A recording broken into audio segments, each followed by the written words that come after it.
Welcome back, everybody. It's Captain Rex Witkamp here on the Ready, Set, Live podcast. I have an interesting guest. I always have interesting guests on my show. Today, I'm honored to have Mr. Nick McGraw from Toronto, Canada. He's a brand designer and a digital marketer. And Nick, thanks for being on the show today. Captain Rex, how are you? Thanks for being on and taking your time out. Oh, I appreciate it. Oh, man, I appreciate this. It's always nice to talk to good people like you, man. I appreciate it. No worries at all. Today, I spoke with you just before the show, and we're starting a new topic today. It's building basically a series of events, a chain of events. And this is how a quick step process that can lead people from their thinking all the way into why it is that they're here to promote and fulfill their destiny in life. It's something that most people struggle with. And if they don't struggle with it, they're not thinking about it. So it's basically the topics that go like this: how somebody's thoughts can lead into having ideas, generating fulfilling ideas to promote behaviors, which then become established habits, which then build character, and then ultimately those characteristics form somebody's destiny. So that's what we're talking about today, how thoughts can lead into destiny. Nick, tell us just a little bit more about yourself so my listeners and audience members can know a little bit more about you. Sure. I want to do this the Captain Rex style, where I don't want to just talk about what I do, right? I don't want to just tell you my job. That's right. My identity is only rooted in the work I do, and that's it. I'm nothing more than that, Rex. Gotcha. But briefly, what I do is I'm a brand designer, and I work with entrepreneurs and solopreneurs, small to medium-sized companies to help build up their branding. I help build up their logos and their branding, their web design, their social media content, all that good stuff. Who I am is a fairly energetic, outgoing guy. When I'm not doing my design work and I'm not schmoozing with my clients, which I love to do because I'm a huge extrovert and I'm a huge people person. I love going into a room. Strangers are my thing. I love meeting new people. When I'm not doing all that stuff, I'm pretty heavily into fitness, into exercise, getting outside. And again, just being with people, meeting with people, talking to people like you. That's what I'm all about. Awesome. So thank you for that intro. Let's just dive right into these topics. Before you were a brand designer, you had something else going on in your life, but then boom, you had a thought. Maybe you were good at something. Maybe you found something about yourself. You did something that showed you and gave you the thought that you should be doing this as a business. What led you down that path? It was actually you and I have talked briefly about, like, do entrepreneurs go through like an epiphany or that aha moment? Yeah. Is that switch ever flipped where that's it? This is what I'm all about. This is my destiny. This is my calling. For me, it was far more murkier than that. It wasn't very clear at all. Mm-hmm. There's a I'm not sure if you've ever heard it. There's a like kind of like a Greek proverb, and it talks about the 7 lean years. And life is kind of like the recessions that we go through, right? There's the 7 lean years, Mm-hmm. which are kind of down in the dumps, not very profitable. You're not doing very well, followed by the 7 fat years. And you always want to be in the 7 fat years because it means wealth and happiness and fulfillment and all the stuff we're chasing anyways, right? Sure. So it comes in waves. It comes in the 7 lean years and then the 7 fat years and the 7 lean years. Well, out of school, I went into those 7 lean years immediately. I wasn't really happy with any of the work that I did out of school. I really didn't have a vision or a path for my life. I wasn't very motivated, and I certainly wasn't, all the things I just described about myself. I wasn't charismatic. I wasn't outgoing. I was really, I think I was a really depressed person. And I tried really hard, and I was as motivated as I could be without having a vision. It's hard to be motivated and you can't see a life for yourself. It's hard to just get motivated for motivation's sake. That's not really a winning strategy or formula. So that's what I tried to do. I tried to force it, and nothing really came off. I went from okay job to meaningless job, and it just became more meaningless the first few years out of college for me. And we talked about, working for an employer and getting nothing out of it. And that's where I was for a long time, until right around the top of 2019. Someone close to me introduced me to who would be my first very business coach. And that business coach, for the first 3 months we worked together, I was turned on to so many new things, so many new opportunities. And I was like, well, hold on, you can do this and you teach other students this? Okay, I can do this too, because Yeah. I know what I'm actually capable of. I just never had that internal narrative, and I never had that internal dialogue. plenty of people outside of me told me you can do it and we believe in you. But that's only so helpful. You need to be telling that to yourself, and the internal story has to be so strong that even if all the outside world said you can't do it, then you're going to shut them out. I don't believe you. I believe in myself, right? And so that self-belief was just, you know, I was allergic to it, man. I didn't have it at all until right around the mid 2019 era, where it basically, that was sort of my epiphany. I woke up to that. I'm like, hold on, I could have had this whole time. I just didn't know how. No one showed me.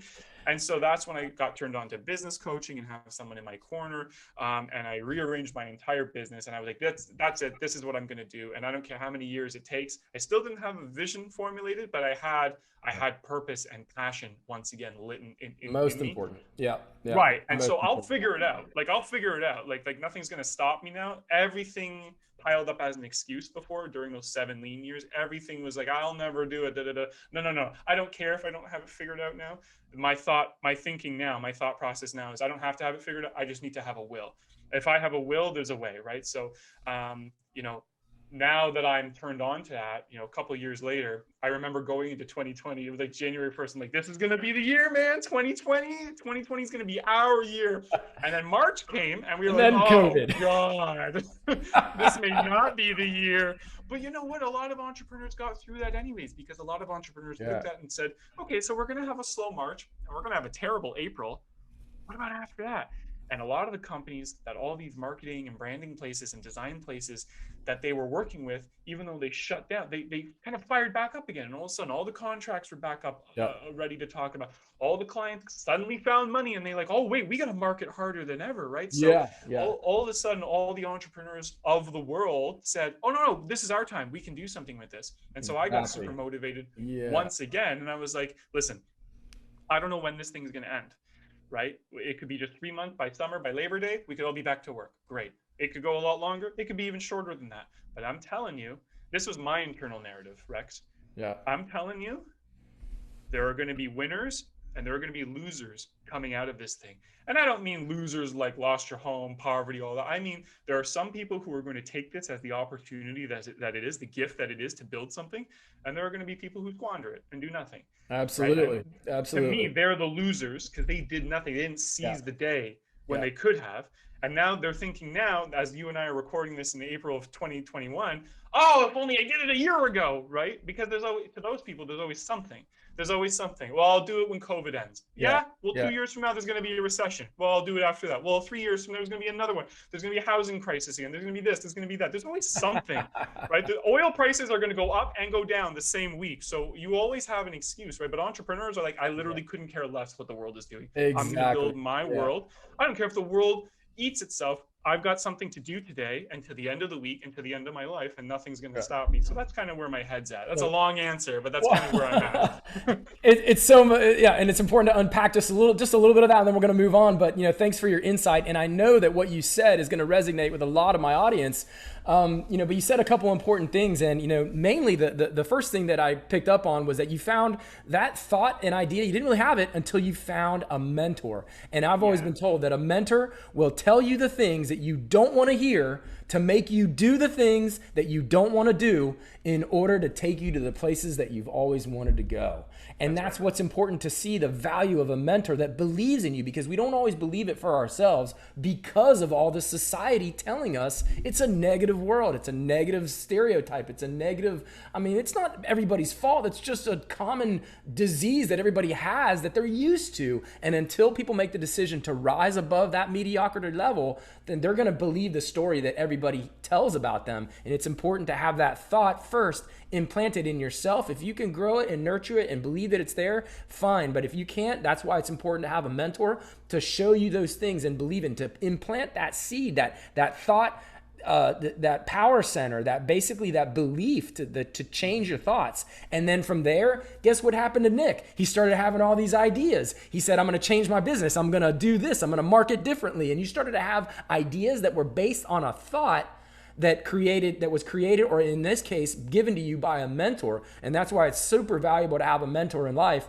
for whatever you're doing. And not one mentor can probably provide you the direction that you want, but you wouldn't get a wealth coach for your fitness goals, and you wouldn't get a personal trainer to help you, consult in your business. But you find and you network with the right people to give you the right information at the right time. But you have to be open to the information, or else nobody can help you. And now That's you're stuck exactly at it. square one. So it's important that you made that leap from thoughts into ideas. And so let's talk about the ideas portion. So what happened? Like, was there, when this clicked for you and you started having ideas about how to run business, I mean, what did that do for you personally? How did that make you feel? And like, what sensation did that bring you, approaching your destiny? So that's such a great question, man. I've very passionately and very intimately subscribed to the idea that I am here to serve others, man. You're allowed to make money. You're allowed to be successful. You're allowed to chase capitalism. You're allowed to build a business, and none of that should make you feel guilty, as long as you're actually helping others and changing lives. Like, I'm not exactly putting people back together in an operating room. Like, I'm not Yeah. saving lives that way, but I am definitely helping people who have no real way to build their businesses or branding or any of that, Yeah. to help get more customers, to help scale. They're just stuck. And that's kind of my mission in life. My mission is to help serve my clients the best way I can, to help their businesses explode. Again, I'm not saving lives, but that's how I'm helping. And that's how I'm choosing to serve, with visual branding, with marketing and things like that. And um, when I decided that I would subscribe to this built to serve attitude, like one of the thought leaders that I love, who's Evan Carmichael, he wrote a book called Built to Serve. I have a signed copy of it. I read it every year. When I finally subscribed to the fact that, you know what, I'm not in it for me. I'm allowed to benefit from it, but I'm not in this for me. I don't care about me. I care about other people. I want to help them.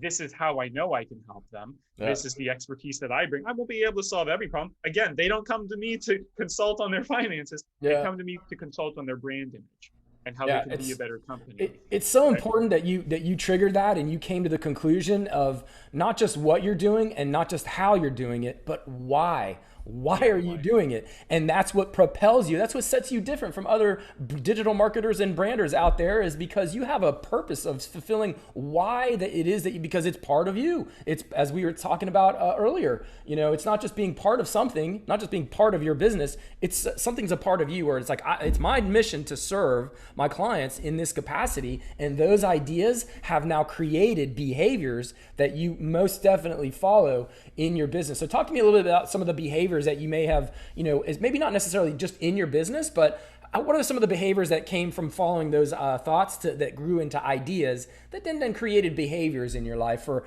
maybe a business work ethic, or something maybe on your fitness side for in the gym, or something like that, where it created a behavior pattern? That's a great question too, man. We're talking about serving them and built to serve, right? And that you are here to help others, right? Like, you really have to make it about other people. One of the behaviors that has kind of taken root for me is, it's this concept that another kind of business coach, one I never hired, but one who I was around for a little bit, and she taught me some valuable stuff, and this one will stick with me forever, is to serve them 3 times before asking for anything, before asking for a sale, before Yeah. asking for the business. Yeah. What does this look like? It looks like giving away free advice constantly. It looks like taking that call, that free 30-minute call or 15-minute call, and expecting nothing in return. I'm not trying to onboard another person. I'm not Sure. trying to sign another person today. I'm just trying to be helpful, right? It could be giving out free content. You and I are both content creators. It could be publishing content. Here, this is what's in my head today. This is free strategic advice. Please action it. Please use it. I'm giving it away. I didn't ask for money for it. Yeah. Or you'll make a free ebook, or you'll make a free course or something. Here, take it. You need it. I made this for you. Serving people in different ways. It could look like anything. It could be putting a YouTube channel together so you can have all a library of all my advice, of everything I've ever thought of, or taking those calls, or helping them and pointing them in the right direction. Maybe I'm not the right person for you, but I think this person, or I could direct you this way, would help build up your business today. I don't think I'm the right fit. Whatever that looks like, serve them more than you ask for their money or you ask for their sale. Yeah. When you serve them 3 times, right? something happens. There's the triggering mechanism in them where they're like, this guy's way too valuable. I just need him in my corner now. Yeah, And yeah, when they yeah. see how valuable you are, right? That's one of the behaviors that I have found is that I'm having conversation after conversation. I'll have 10 conversations, Rex. I really will, until they're comfortable with the fact that, you know what, Nick, okay, now it's time to get serious. I need you. I can't be talking to you anymore and not do anything, right? So they come to the conclusion on their own, essentially. Right, So right, right. I'm in a client services world, and so I need to be serving them, right? That's excellent insight, Nick. And people don't understand that you have to give value, for before demanding. It's not about me, me, me, me, me. The why that Right. you've established as a behavior pattern, it funnels back to providing service and value. And people don't realize they don't get paid for their time of what they do in the marketplace. They get paid for their value. And when you provide all this massive value, you're doing so much more up and above. It's a no-brainer for clients to come and come back to your business model because they need that value and they see such value in it that they would rather pay you even if it's, and then you can demand a higher rate, because you are providing the value and you got to know your value in the marketplace and in Of life course. when nobody else does. So that's amazing insight. So let's talk about how some of those behaviors have then become habits. Now this is getting further down the line, right? So now we've created thoughts, right? Or given thoughts from a mentor. We've started to establish ideas, and those ideas have become pattern and actionable behaviors that now they're turning into habits, right? It's not just, hey, I'll just go serve 3 people 3 times, and once a week and then I'll try that. This is an established habit. So that's a great habit. What are some other habits that you've learned or that you've established from those behavior patterns that were put in place? So I've probably got two that will definitely help. One will sound very business related, very, you know, company building, empire building related, and then one is kind of more like on a self care level, which is also super important. I didn't think self care. Well, I don't need that. I'll work till I'm dead. Yeah, until I had my second burnout in just a year, and I was like, I can't do this anymore. I need to Yeah. take care of myself at some. And I don't mean like washing your face and taking a bubble bath. Self care looks different for everybody. Sometimes Yeah. it's an hour and a half of Xbox or PlayStation. Sometimes it's just reading. Sometimes it's taking a weekend trip for a recharge. Sometimes it's painting or it's violin or whatever self care looks like to you. That's Yep. Need to super have an out. important. Yeah, for sure. You need to have an out that is not rooted to profit. You don't even tell anybody about it. You don't put it on Instagram. You don't advertise it because then they expect more and more and more. And then it feels like a Mhm. job. And then you need to do something for you that really no one Mhm. else really gets. It could be going on 3-hour hikes. I don't care what it is you do, but that needs to become habitual as well. Not to the point where it takes away from your main meaning in life and your main Yeah. drive in life, but like something that's just for you, something that you're not going to slap a price tag on, something you're not going to slap a label on. It's just for you. If you buried it in a vault for the next 500 years and someone unearthed it 500 years from, great. It's just for you, right? So that's super important. And I've turned on to that and I've subscribed to that. And I encourage other people to do it too Yeah. now. That's a Um, really, really good one. That's a really good one. How these habits are important, and it doesn't have to be something business related. It just has to be right. something that provides you some strength within, some anchoring, some power center issues that you can Hmm. just come back, a fallback point, a retreat point, your That's right. level, your benchmark. It's going back to what the possibilities are for your life, because you can then turn those around and then start applying those habits back Yes. into those areas of It, your life. So it it's a gives you a reset. chance it gives you a chance to re-love what it is you're doing as your main drive, right? So like Awesome. I'm doing my client services, right? When I step away from it and do my own recharge thing, my self-care thing for 3 days or a Yeah. long weekend or whatever, by Sunday I'm missing it. I'm like, oh, Monday, come on, let's go. Like entrepreneurs look Yeah. forward to Monday, right? So It- it gives you a chance to miss it and love it when by the end of the week or by the end of the month or by the end of the quarter you were yeah. burnt out from it. It gives Yeah. you a chance to love it again. So that's really important as a habit. It, Um, oh, go ahead. I Go was ahead. just going to say that the more business related one that I can think of is it has a different name in my world. It's not quite habit.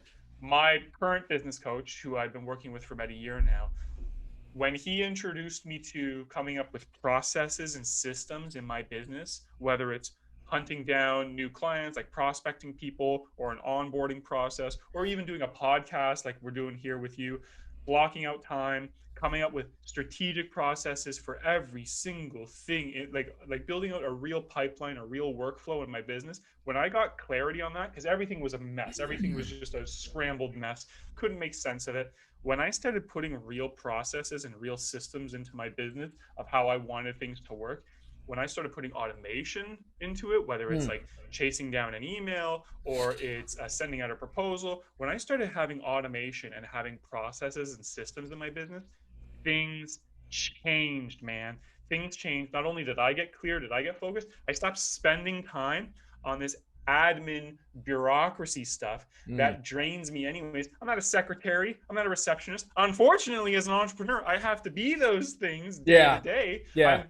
I'm not only creative services and creative director, I'm receptionist and I'm janitor. I'm all of these things all the Yeah. time. Exactly. But when I got clarity on injecting systems and processes, like I have so many Google Docs now of systems and processes that I have that I got to revisit all the time. Like, oh, that's how I do that. That's right. It just helps me take a breath. It helps me remember how it is I do things so I can get super focused and I don't have to waste a ton of time. So habitually, these processes and systems have now kind of just organized my life. They're kind of like a rule set for how I run my business. Not so much my life, but how I run the business. And Yeah. it's so much better, man.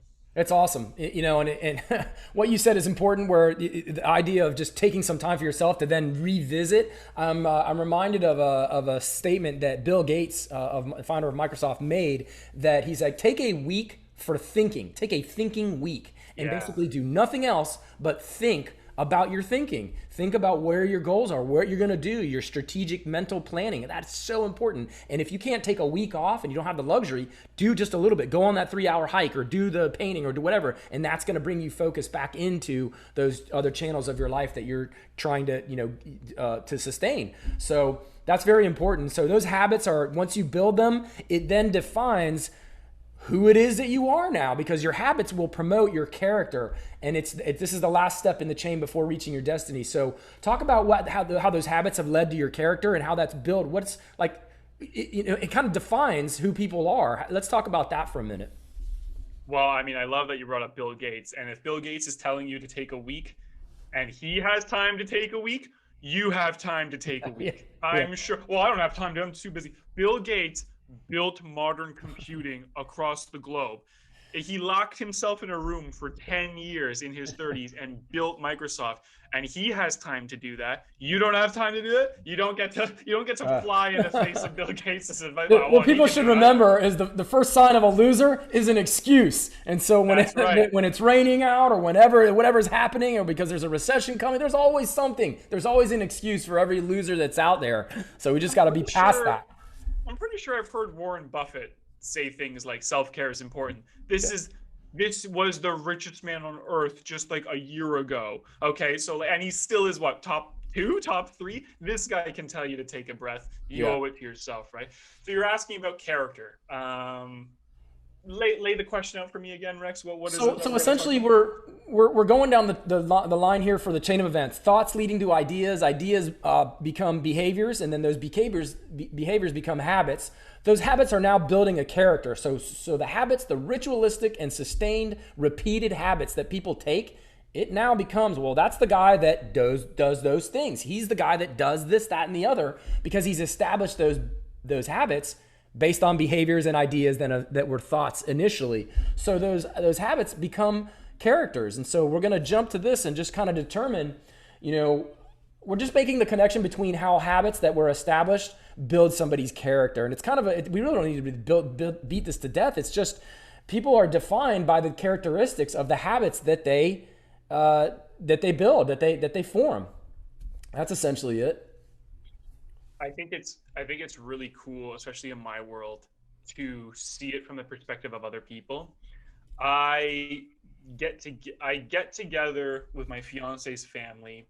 I would say every 6 weeks, obviously observing COVID rules wherever you are in the world. But we try to get together every couple of months, right? Whether it's a birthday or it's Christmas or it's a Thanksgiving, whatever it is.